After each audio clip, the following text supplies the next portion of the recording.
So all right movie की starting Europe के शहर डेनमार्क को दिखा करती है, जिसमें हम सभी ही इस सिटी के अंदर रह रहे हैं। साइकियाट्रिस्ट डॉक्टर सिलमैन को देख पाते हैं, जो कि वो नॉर्मली अपनी जॉब कर घर के अंदर ही आए थे। तो तभी ही इनको अपने घर के बैक साइड की तरफ से, जहाँ पर एक छोटी सी गली सी बनी हुई थी, उधर से उनको किसी औरत की बहुत ही इंटेंस तरीके से चिल्लाने की आवाज सुनाई देती है, जो कि वो किसी को अपने हेल्प के लिए पुकार रही थी। तो अब उस अनजान औरत की आवाज को सुन डॉक्टर सिलमैन वो तुरंत ही भागते हुए अपने घर के पीछे जहाँ पर उनको बहुत ही बुरी तरीके से सड़क पे पड़ी हुई एक शार्लेट नाम की मिडिल एज लेडी शॉकिंगली दिखाई देने को मिलती है, जिसकी कंडीशन दिखने में सी लग रही थी कि किसी ने बड़े ही बेरहमी से शार्लेट को टॉर्चर कर बुरी तरीके से पीटे उसके साथ प्रोबेबली रैप किया हो एंड देन उसके बाद शार्लेट को चलती गाड़ी से ऐसे फेंक दिया हो, जिसका एग्जैक्ट रीजन आप सभी को भी थोड़ी ही देर में पता चल जाएगा कि क्यों आखिर में मैंने शार्लेट को रैप का विक्टिम बताया है। सो एनीवे से डॉक्टर सीमैन वो अपने ठीक सामने शार्लेट को इतनी बुरी तरीके से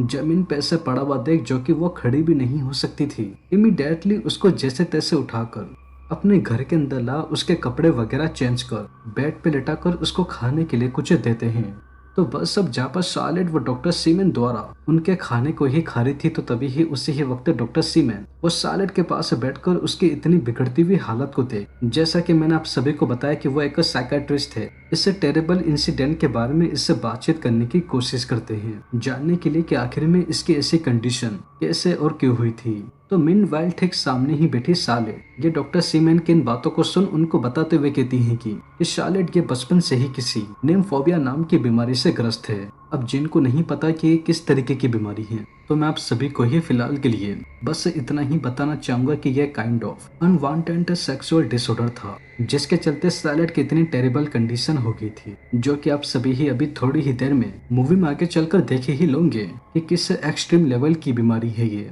बट उससे पहले मैं आप सभी को ही एक छोटा सा डिस्क्लेमर देना चाहूंगा कि अब हमको मूवी में आगे जो भी दिखाया जाएगा वो सीरियसली काफी ज्यादा अनसेटलिंग होने वाला है। तो आप चाहो तो इस वीडियो को ठीक इधर से ही देखना छोड़ सकते हो।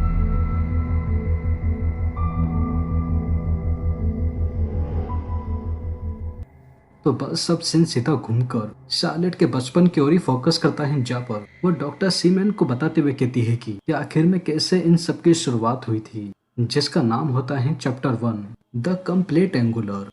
तो समहाउ चैप्टर 1 की स्टार्टिंग में हम सभी ही रेलेवेंटली चाइल्डहुड के टाइम छोटी सी शार्लेट को देख पाते हैं, जो कि वो स्कूल से अपनी किसी एमी नाम की फ्रेंड को घर के बाथरूम के अंदर लेकर आती हैं, जहाँ पर वो नॉर्मली आम बच्चों की तरह हाइड एंड सीक या कुछ और खेलने के बजाय नर्वस से डोसिला नाम का एक बड़ा ही वियर्ड गेम खेलते हैं, जिसमें सबसे पहले शार्लेट एंड एनी वो दोनों मिलकर अपनी अंडरवेयर उतार फर्श पे इंटायर फ्लोर पे शावर की मदद से पानी को झड़क ऑकवर्ड तरीके से अपने दोनों पैरों को चौड़ा कर स्ट्रेच कर बॉडी के लोअर एरिया को फर्श पे टच करते हुए shockingly Charlotte and Anna orgasm feel कर रहे होते हैं, जो कि अपने आप में ही देखने में काफी काइंड ऑफ वियर्ड था, क्योंकि मिस्टर एंड मिसेस पार्किंसन को, जो कि शार्लेट के पेरेंट्स थे, उनको इस मैटर के बारे में बिल्कुल ही पता ही नहीं था कि इनकी बेटी शार्लेट वो अपने फ्रेंड्स के साथ पीठ पीछे किस तरीके के गेम से खेला करती थी, जो कि एक किडन गार्डन में पढ़ने वाले बच्चे से बिल्कुल ही अनएक्सपेक्टिंग था, क्योंकि यह कोई पहला इंसिडेंट नहीं था कि शार्लेट वो इस तरीके के गेम से खेल रही थी। बिकॉज हर रात टीम एंड मारिया के सोने के बाद शार्लेट वो बड़ी ही चालाकी से अपने डैड के बुक सेल के अंदर से, जो कि वो प्रोफेशन से एक डॉक्टर थे, वहां से किसी तरीके की रिप्रोडक्शन वाली किताब को निकाल उस पे बने हुए कुछ मैन पोबिक एरियाज को थे, जिनके मैं नाम नहीं ले सकता वरना वो सुनने में थोड़ा सा वल्गर साउंड करेंगे। शार्लेट वो बुक पे बने हुए उन पिक्चर्स को अजीब तरीके से उनको देख छू कर शॉकिंगली ऑर्गेजम फील करती हैं, जो कि राइट फ्रॉम दैट मोमेंट ठीक इधर से ही शार्लेट की ये मेंटली निम्फोबिया वाली सिंड्रोम नाम की अनवांटेड बीमारी की इनिशियल स्टेज शुरू होती है, जिसके दो बेसिक इंसिडेंट अभी हम सभी को ही चैप्टर 1 द कंप्लीट एंगुलर में दिखाए हैं। तो अब सीन सीधा चैप्टर 1 के इंसिडेंट से 6 साल बाद चैप्टर 2 के ऊपर फोकस करता है, जिसका नाम होता है WIE।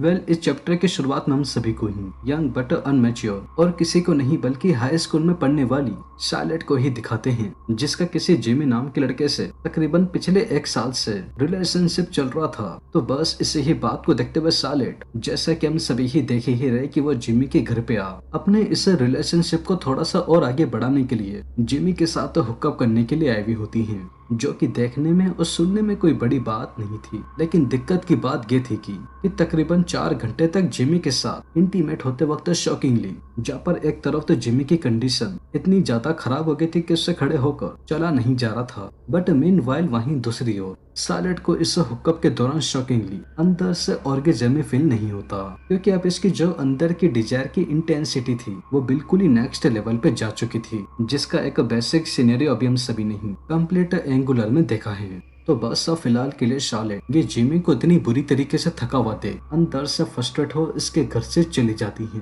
तो समहाउ घर जाते वक्त शार्लेट वो ट्रेन में बैठकर डाउनटाउन की तरफ ही जा रही थी, तो तभी ही उसे ही वक्त शार्लेट को ठीक अपने सामने की तरफ एक जोश नाम का बंदा बैठा दिखाई देने को मिलता है, जो कि वो प्रोबेबली शार्लेट से उम्र में 9-10 साल बड़ा था। तो एग्जैक्टली इन्हीं बातों को देखते हुए शार्लेट जिसे जोश को देखते हुए मन ही मन बहुत ही बुरी तरीके से इंटीमेट करने की अर्ज हो रही थी, ये सोचते हुए कि जो सेटिस्फैक्शन इसको अपने बॉयफ्रेंड जिमी से नहीं मिला था वो मे भी इसको जॉर्ज डिलीवर कर सकता था, बट अनफॉर्चुनेटली ऐसा नहीं हो पाता, बिकॉज शार्लेट वो इंटेंशनली जॉर्ज को सेड्यूस कर वॉशरूम के अंदर ले जाकर वियर्ड पोजीशन में इंटीमेटी हो रही थी। तो इस हुक्कप के दौरान शार्लेट को सेम जिमी के तरह ही जॉर्ज से भी ऑर्गेजम फील नहीं होता, क्योंकि जैसा कि मैंने आप सभी को बताया कि शार्लेट की जो ऑर्गेजम की स्टेट थी वो अब बिल्कुल ही नेक्स्ट लेवल पे जा चुकी थी। तो अब सिन वॉल्यूम 1 के लास्ट एंड फाइनल चैप्टर के ऊपर फोकस करता है, जिसका नाम होता है जेरोम। इस चैप्टर के अंदर हम सभी को ही कॉलेज में पढ़ने वाली यंग एंड ब्यूटीफुल और किसी को नहीं बल्कि शार्लेट को ही दिखाते हैं, जो कि स्टिल अपने डिजायर एंड प्लेजर से काइंड ऑफ सफर कर रही होती हैं, जो अभी हम सभी ने ही इसके प्रीवियस चैप्टर WIE में देखा था, जो कि इस चैप्टर के 2 साल पहले के इंसिडेंट थे, क्योंकि अब चीजें शार्लेट के लिए काफी ज्यादा कॉम्प्लिकेटेड होने के साथ साथ कहीं ना कहीं बिगड़ती जा रही थी, क्योंकि हम सभी ने ही इसके पिछले चैप्टर में देखा ही था कि कैसे शार्लेट को अपने बॉयफ्रेंड जिमी एंड जॉर्ज से इंटीमेट करते वक्त कुछ भी फील नहीं हुआ था। तो एग्जैक्टली वही चीजें शार्लेट को अभी तक बुरी तरीके से परेशान कर रही होती हैं, क्योंकि इसके अंदर की जो सेक्सुअल अर्जेस थी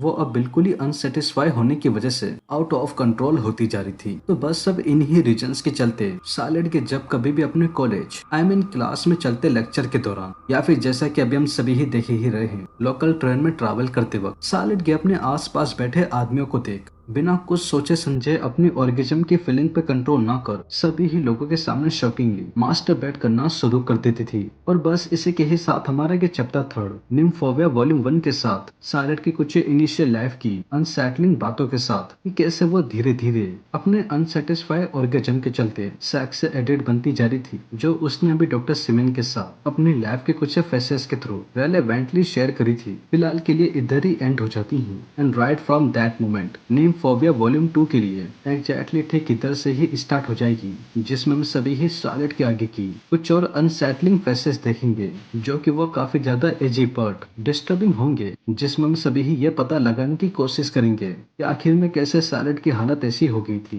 क्योंकि अगर आपने वो पार्ट नहीं देखा तो अभी तक कुछ नहीं देखा, क्योंकि उसे इंटायर पार्ट के अंदर कुछ ऐसी ऐसी चीजें हैं जो कि देखने में और सुनने में बिल्कुल ही अनएक्सपेक्टिंग होगी कि कैसे एक लेडी ऑर्गेजम की डिजायर को पाने के लिए इस हद तक जा सकती थी। बट फिर भी इन दी एंड मैं आप सभी को एक बार फिर से याद दिला दूं कि ये मूवी अभी इधर एंड नहीं हुई है।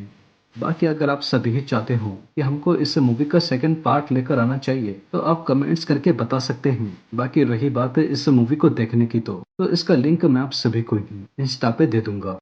तो वेल दोस्तों यही थी निम्फोबिया वॉल्यूम 1 की एक्सप्लेनेशन एंड आई होप आप सभी को ये वीडियो जरूर पसंद आई होगी। और अगर वीडियो पसंद आई हो तो चैनल को सब्सक्राइब किए बिना और वीडियो को लाइक किए बिना बिल्कुल भी मत जाइएगा, क्योंकि मैं अपने आने वाले वीडियो में ऐसे ही और मूवीज की एक्सप्लेनेशन लेकर आता रहूंगा। तो तब तक के लिए take care and peace out.